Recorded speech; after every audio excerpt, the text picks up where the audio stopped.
people or the legends while they are still alive? You know what I would want? There should be something, not a monument, but we should have a place where we honor all our legends, our musical legends, where you can go for younger generations yet to come. You can go and learn about Lumba. You know how, or even, you know, he should be studied in a music hall of fame of a sort. Sort of, yes. And he should also be studied like and all how of the Beyonce greats, is right? being studied in universities. You know, so all of that them. you can go to those universities and you can study Daddy Lumba and his, you know, his way, his thoughts, the way he, you know, sometimes all kind of word, can't say and tell some crowd or can't. So yeah, I think that would be a befitting, you know, way to keep his memory alive, to keep his songs alive, and all of that. We shouldn't just let it be normal, you know, business as usual.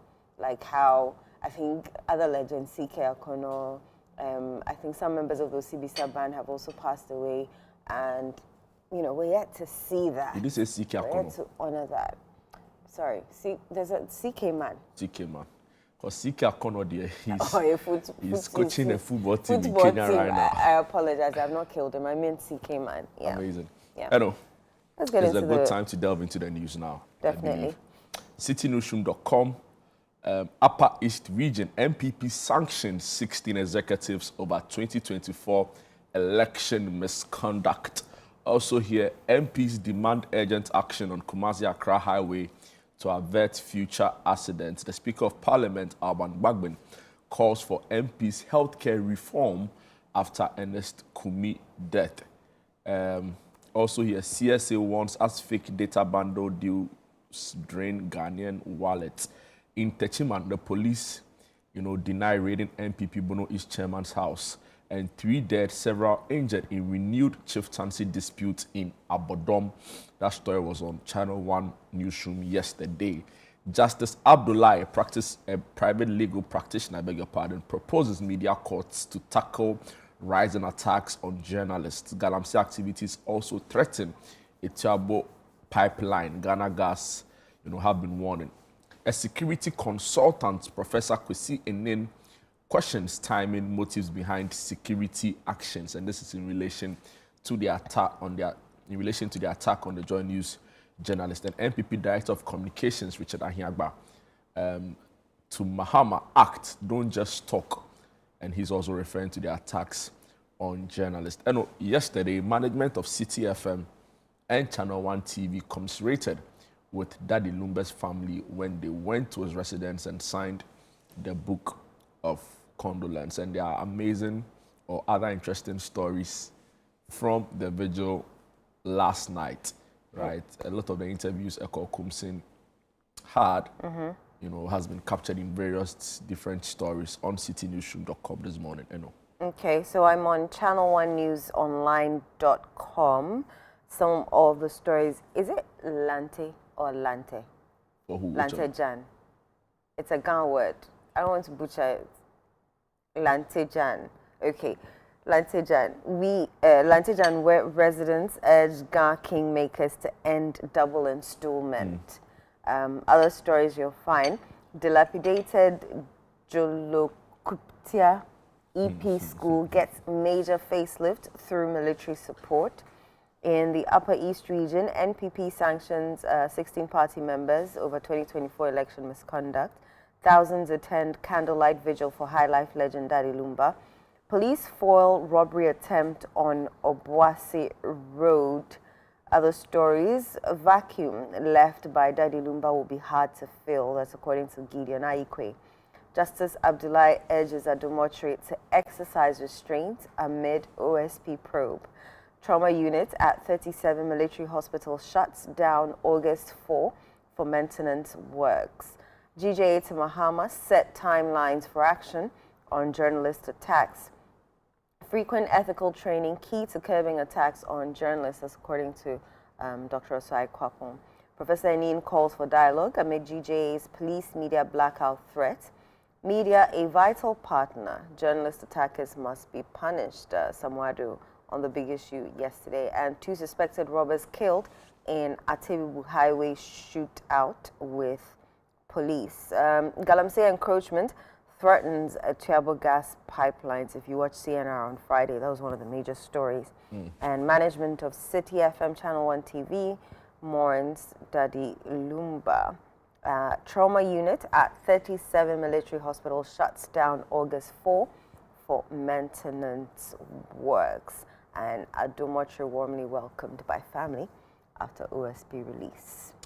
I know the newscenter.com, they also have the story of the 16 MPP executive sanctioned over election misconduct during the 2024 election. They also have a story on Paul Adomotre following his release after meeting bill conditions set by the OSP.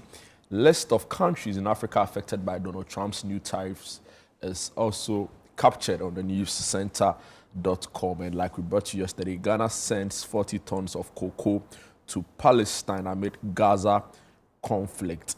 Government to reintroduce by the Fireside Storytelling series. Oh. And this is by the National Folklore Board. Do you remember by the Fireside? That's exciting. I want to be one of the people who read for the kids. Well, I'm not that dramatic, but I think you do a good job reading for them. I loved by the Fireside. I loved the Fireside. I'll bring you excerpts of that story later. But I think you do a really great job. I would love Ghana to be one of Folklore those who Board, go please and come read. in. Yes, Ghana Folklore Board. In fact, you have to think. You have to go there. I have to go there and go and present myself for the job. I would love it. I really think you do an amazing job for I them. would love it. All right. Of course, BOG tightens rules on remittances amid compliance failures, and these are some of the big stories. Of course, they also have that the Lumba captured here as well. But these are the big stories on the newscenter.com. Okay, I'm on graphiconline.com. Some of the stories you'll find on that portal. In Techiman, police say a foiled robbery attempt in NPP Bono East chairman's house that resulted in the death of one person. Police again have foiled a robbery attempt on Tutuka Akrofom Road. One suspect arrested. Joint police military operation in Nkwanta leads to arrest and firearms seizure. Ace Ankuma chases Kevin Taylor with judgment in 2.95 million Ghana cedis damages defamation suit. UDS students gets life sentence in murder over love affair. Can you imagine? Violence has no place in our schools. Zanato mourns Kimbu SHS student. Ghanaians immortalize Lumba. Candlelight event at Independence Square. And some other stories you will find. Lumba couldn't fulfill one dream. That's according to his best friend, E.T. Akono. I wonder what that dream was. Edo, on the graphic news, the Ghana News Agency.org online portal, Ajiman Rollins, Zaneto, Member of Parliament for Kloliklote, Kloliklote is in the news as she urges urgent reforms to unlock the full potential of African women. Panafest and Emancipation Day climaxed with a call for reparative justice and unity. Also in the news, Communication Minister gives DSTV August 7 deadline to comply with bundle prices reduction of phase shutdown. This particular story got a lot of people talking. And finally here, the High Court dismisses, this story was earlier in the week when the CJ's review application was dismissed. And let me just briefly end with some foreign headlines. All right. Briefly, Ukraine hits oil depot and Russia strikes home near Black Sea. Clearly, the war is still very much ongoing. And Ukraine officials held in military drone corruption probe. Rescuers race to save Chile miners after collapse kills at least one. Also, your family condemns Hamas video showing emaciated Israeli hostage. And the mystery of Winston Churchill's dead platypus was unsolved. That's an interesting article on the BBC. But this morning, they are very heavy on the Ukraine war and, of course, the Gaza crisis as it unfolds. Can we delve into some of the stories you have any for us? Definitely.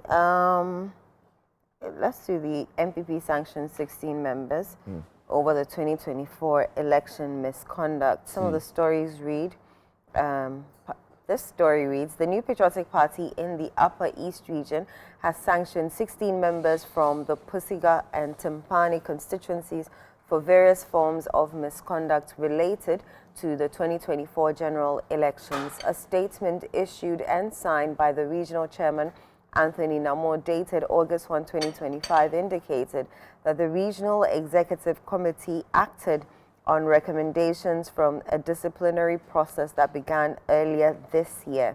According to the statement, the Regional Disciplinary Committee launched investigations on January 25 following formal complaints.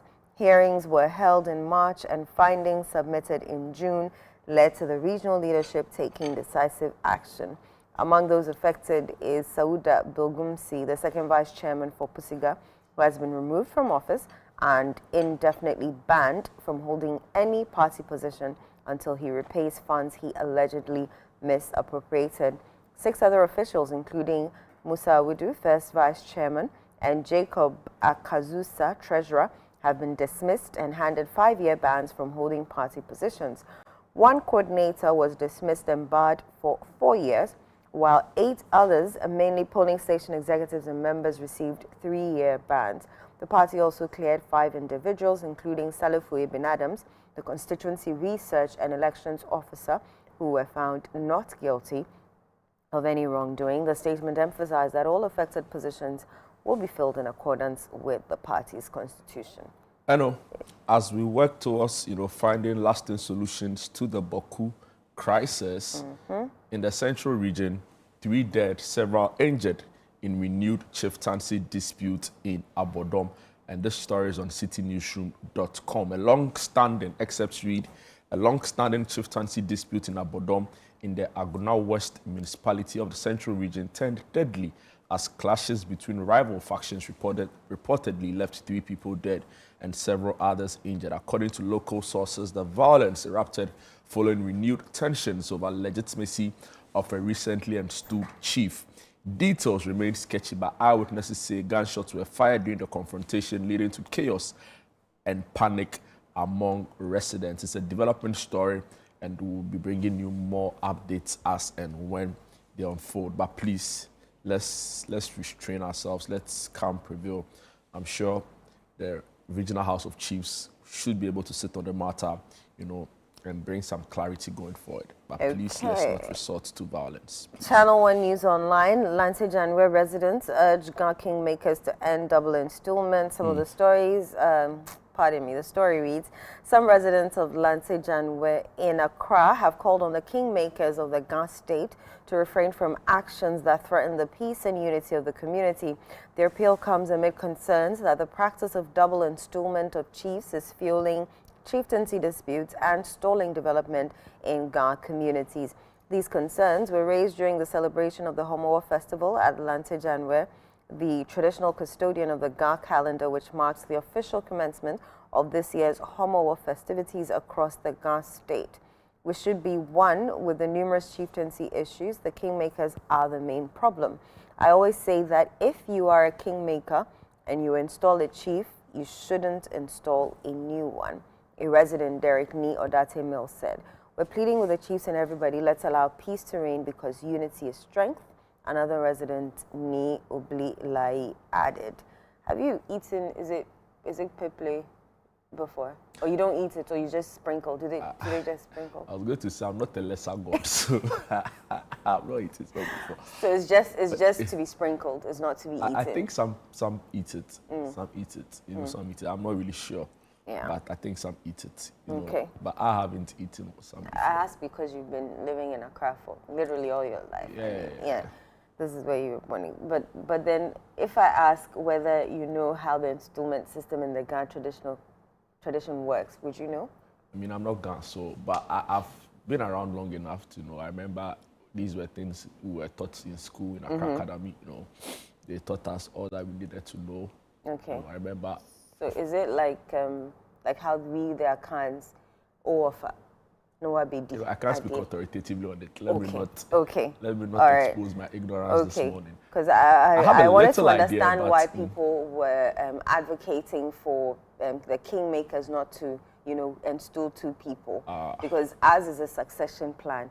So if there are 3 of you, you're all going to go under vetting. It's laid out clearly. It's laid out clearly. There's no ambiguity. Turns or curves or whatever. I mean, you can get a historian or somebody with in-depth knowledge of Ga tradition customs. I'm sure Nia Ikoto has been doing a really great job, with regards to educating the public on Ga customs, right? So probably we can have him on one of our shows to explain to us shed more light succession plan on how it happens. But Mahama is around, right? It's around the corner. Yeah. Because I know they're about playing the Mahama World Cup. They've actually started. So I guess this started when you sprinkle the Pipli around. Yes. I know, from chieftaincy issues, right, all the way in Ituabo, Galamsey activities, threatening the Ituabo pipeline, and this is coming from Ghana Gas. A very, very concerning or very deeply worrying story. Now, the Chief Executive Officer of the Ghana National Gas Company, Judith Ajoba-Blay, has expressed serious concerns over illegal mining activities near Akango in the Nzema East municipality of the Western region, warning that the encroachment poses a major threat to the critical national gas pipeline. The pipeline, which runs from the Ituabo gas processing plant to Kumasi, transports lean gas for power generation. Speaking to ChannelOne TV after a tour of the affected areas on August 2nd or August 2, Madam Blay warned that any damage to the inflammable pipeline could have catastrophic consequences for both the country's energy supply and the safety of nearby communities. Wow. She assured that the company is taking immediate steps to secure the area and prevent further encroachment by illegal miners. Now, it goes on to say, while condemning the illegal activities, the Ghana Gas CEO also called for local communities to actively support to protect the gas infrastructure. Now, another ticking time bomb on our hands, right? Yeah. And, every day we come back, or every week we come back to read about the devastating effects of Galamsey. And again, it doesn't seem to me as though government is very committed to this fight. All the time I say it, see, when you see an area or an issue, government seems committed to. It is very clear. It's like day and night, right? So they win power, they come into government. In about a month or two, they set up National Economic Dialogue because they acknowledge and they recognize that the economy is the issue, right? Yeah. So they bring so many people together. And some of the people who were at the National Economic Dialogue talking about the issues, I didn't even think they were in Ghana. I thought some of them were traveled. But for some reason, the convening power of government was able to bring all of these people together, sit at the table and decide that this is the way forward for our economy. So how have we not been able to do something for Galamsey? Because people are benefiting. You see, so it shows a clear lack of political will for me, and that is deeply worrying. Each time Galamsey comes up, you get government communicators come out to say, oh, we've seized excavators. Great. We've arrested 300 miners. Not enough. Great, right? But the thing is still going on. So, you see, at the end of the day, we don't reward effort, right? We can't reward effort. It is the results. So, if you've done all of these things and we are still seeing Galamsey thrive, some people even say more than it was in the previous administration, then it is a problem, and like this thing, they'll probably take it out, cut it, and people will come in. But the truth is that Galamsey is still thriving. I don't think we should politicize certain issues. This Exactly. Galamsey being one of them. It's a threat to all. And this is a government appointee telling us Galamsey activities threaten Ituabo pipeline. So I'm waiting for it to be shut down completely before we act on it. So please, like this whole thing of we've done more than, and all the time, you see, when these issues come up, then it's about comparing with previous, and of course, politics is about comparison sometimes. Let's treat it as a national agenda. There are certain things that shouldn't be politicized. Galamsey being one of them. I didn't want to go this tangent this morning, but it is deeply worrying, right? And like I said, if you see that, if you can clearly tell when government is very committed about something. And they'll definitely see be committed where they brought the about dollar protecting from. See where they brought the exchange rate. See where they brought the dollar from. All of these things, they wanted it to work, and it is working. So if they want to fix why did the minister not tell us that government can end Galamsey in 7 days if they want to? What has changed? What has changed now? he has realized the reality on the ground is very different from when he was in So we don't care. Whatever impressed on him at the time to say what he to said. say it, Charlie, you have to stand by it. Yeah. You know, so please. The EPA boss says they should give her the mandate and that she would do it. You see, the minister, and I'm not capping when I say that, see, he should be able to give us a weekly update on what government is doing to face Galamsey. Oh, You know, we've launched Blue Water Guards for how long? Can you, no problem, come and tell us the success story, why we should continue paying them whatever allowances we are for the work they are doing. Justify their involvement in the fight. You know, that notwithstanding, we've seen some action. But like I said, action alone or the show of concern alone is not enough. We need to see results. After 7 months in government, we should be seeing that our water bodies is getting clearer. Are there any clear water bodies in Ghana now? Absolutely not. We are at that point where we'll be importing water into Ghana very soon. Imagine that. I spoke to the EPA boss on CNR, and she was visibly shaken about the Galamsey, its impact on our environment, and the fact that Ghana's water bodies are I mean, I listened destroyed. to a journalist, right, Adam Srem, who has, you know, documented this before. And like, let nobody say that we are sitting here and we are always talking. We've gone to these forests before.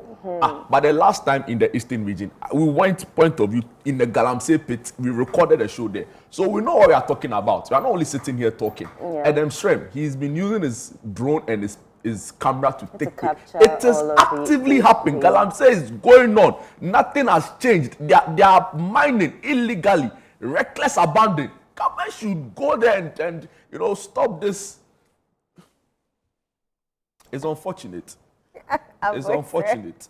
You know, because I'm pained because when you start talking about it, you get people from government you'll be trying to victimized. gaslight you. Say, you know, and You'll it is be victimized, unfortunate. definitely. As though they when the effects start happening, it They'll will take their only- passport as and the- move. As if Galamsey looks at only. They'll take their passport and move. They will leave. And you and I will be here to face the consequences. So yes, talk. Free your mind. Because this shouldn't be happening. I know. So sad. It's so sad. I know. All right. If we don't talk about this, then we haven't done well. The GJA have told the president to set timelines for action on journalist attacks. A bit of that story reads, President of the GJA, Albert Kwabena Jumfo, has urged President John Dramani Mahama to attach clear timelines to his directive for investigations into recent assaults on journalists. His call comes amid growing concerns over press freedom and the safety of media practitioners in the country. The concern follows a series of violent incidents, including the assault of a GH1 TV reporter during the Abuom North parliamentary rerun and the reported beating of Joy News reporter Carlos Caloni, his cameraman and an eyewitness, by armed military officers during a demolition exercise at Spintex in Accra on July 30. In response to the Spintex incident, President Mahama condemned the attack and reaffirmed his commitment to upholding press freedom. He directed the security agencies to investigate the matter and ensure the perpetrators are brought to justice. However, speaking on Channel 1 TV's Big Issue on Saturday, August 2, Mr. Jumfo said the president's statement, while welcome, lacked urgency and clarity. He said the GJA is engaging with the president and other stakeholders to push for stronger measures to protect journalists. The GJA has warned of a possible nationwide media blackout on police-related activities if decisive steps are not taken to protect journalists and enforce accountability. And we're in August now. 12 journalists already assaulted. By the time the president's 4 years are up, and because at this rate, yeah. And I think Caleb mentioned it in his show on Friday that during Pharaoh's time, yes, journalists were assaulted, but not to this extent, where we're only in the 7th month of your first year, and already 12 journalists have already been assaulted. I think, to and be there's fair no to this government, right, a marked difference really is, I've heard people say that in the previous administration it was to an extent state-sponsored. I don't really know what, and it seems to be a very popular refrain on social media. But at least with this government, you want to give the president some credit in that there's been a swift, condemnation of such. That's not what we need. Agreed, right? So in fact, even yesterday, a private legal practitioner on Big Issue, Justice Abdullah, was saying that beyond, and even Professor Dr. John Osaya Kwapon from CDD, you know, they were all of the same mind when they said that beyond condemning, right, what next? Yeah. You should see the punishment so that it deter other people. And I think that is a step in the right direction. Definitely. So, President Mahama, we acknowledge your condemnation, right? I disagreed entirely with what Felix posted in the aftermath of the assault on the Joy News. I think it was really shocking and deeply worrying that he would put out that statement to describe it as an attempted arrest. Attempted arrest. It wasn't an attempted Meanwhile, arrest. he was arrested. He was arrested. And the statement refused to acknowledge the fact that he was assaulted. And for me, it was very worrying, if not embarrassing, that the minister put that out. That notwithstanding, we've seen the president's condemnation of it. We think it's great, but beyond that, we want to see those officers. I don't think it was state-sponsored. You know, it was you just... mean the demolition? No, as in the assault on the journalist. No. It was clearly some overzealous officers wanting to show. So again, it brings concerns about the kind of ethical training some that of our military are getting. Some of them are great. In fact, I went to the site afterwards, right? Yes, and I went remember as a you press went man. there. You know, I had a very civil conversation. In fact, we stood there and we talked for about 15 minutes. You know, with the officers, some of them there. So again, I'm very careful not to characterize it as all of our them. officers are, but there are certain few bad nuts there who will end up spoiling the whole soup. So let's look out for those ones and let's have proper training, you know, amongst them. And like I said, we acknowledge the president's, you know, condemnation, but we want that particular officer, you know, to be sanctioned. Yeah, we want to serve as a deterrent. We want more because it's not going. We're going to go out there and report again. Hey, you're gonna meet police officers. like this. You're gonna like this. You know, so like I remember, was it Thursday that you went there or Wednesday? It was on a. I was sitting in the newsroom. I was like, oh my Wednesday. God, please don't let anything happen to Jude because Jude, where the story is, that's where he wants to go. He's on a Wednesday. You know. When they say run, Jude says, why are we running? Like I want to see why we're running. So I was hoping that you come back safe and sound. So yes, we're gonna go out there onto the field and report again. And so we definitely need to be protected. So yes, we want to see sanctions applied, not just talk day and night. All right, we're done. Absolutely. Okay, we have an artist, Kwesi Tandy, who's going to take over and bring us some soulful Sunday worship.